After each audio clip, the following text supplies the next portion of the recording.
This case has never been about politics or personal vendetta or about name-calling. The rule of law applies to all of us, equally, fairly, and justly. And former presidents are no exception.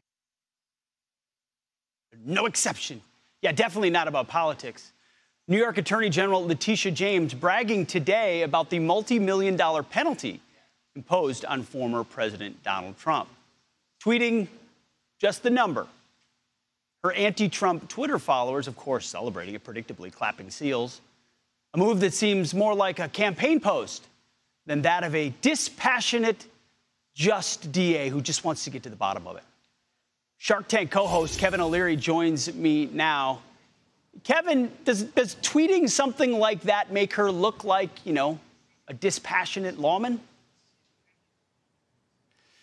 I think the challenge with the aftermath of decision is twofold. One is, will it stand? Because it's probably not good for the environment in New York to attract capital for real estate development. It seems a little excessive, and obviously when challenged in the appellate court, many assume that it will be adjusted downward, and maybe not eliminated, but be more appropriate for the fact that this was a victimless crime in the context of monies lost. There wasn't any.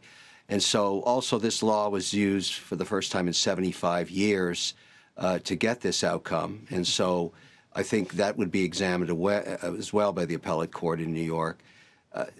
I find it, you know, really what I care about, you know, my kids live in New York. I mean, I want New York to be a successful state. I want people to go there and create companies and invest in it. But every day that passes, the environment gets more toxic in terms of traffic of capital. And remember, investors don't have to go to New York. They have other choices. And that's clearly what's happening, is people are saying, why go there when there's this kind of risk? And everybody's asking this question: who's next? Because that's the challenge to quell down the concerns people have, not just domestically. This is a global story. This is about the competitiveness of New York State versus other states, and right now it's not looking good for New York. Yeah, Kevin, you've been really clear on this, and this case is emblematic. But companies have been fleeing New York for years. A report from last August found that nearly 160 Wall Street firms have moved their headquarters out of New York since the end of 2019, taking nearly $1 trillion in assets with them. That's according to data from 17,000 companies compiled by Bloomberg. So the regulations, the regulatory environment is one thing, but if you add an arbitrary regulatory and justice environment on top of it, then yes, they could try to pretend like Donald Trump is an outlier. But who is next? Kind of answer that question you posited. Is it friends with Trump? Is it like Trump? Is it once treated about Trump?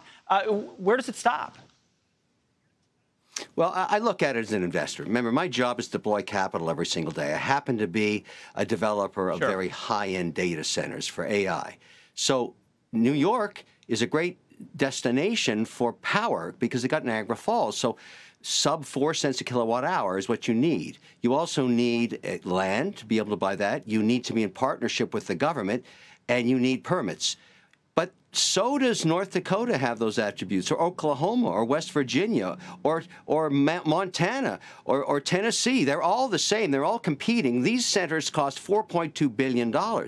Now, where am I going to go? This has nothing to do with politics. Why would I take the risk, the regulatory risk, in New York, in addition to the fact, as you pointed out, it's got the highest taxes in the country, the most punitive regulatory environment, it's very hard to get permits, and clearly people are questioning whether you can work with government there. The governor herself made a plea asking investors, don't worry about this. It's just this kind of investor that we charge $500 million for. Well, I'm sorry, we're all listening to that saying, no. No.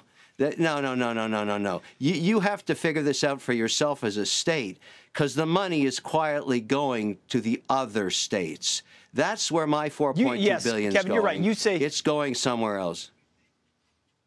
You say no because we want governments of laws, not governments of men, deciding what those laws are. And that's just a business take, as you've given so well. Kevin, thank you for your time. We appreciate it.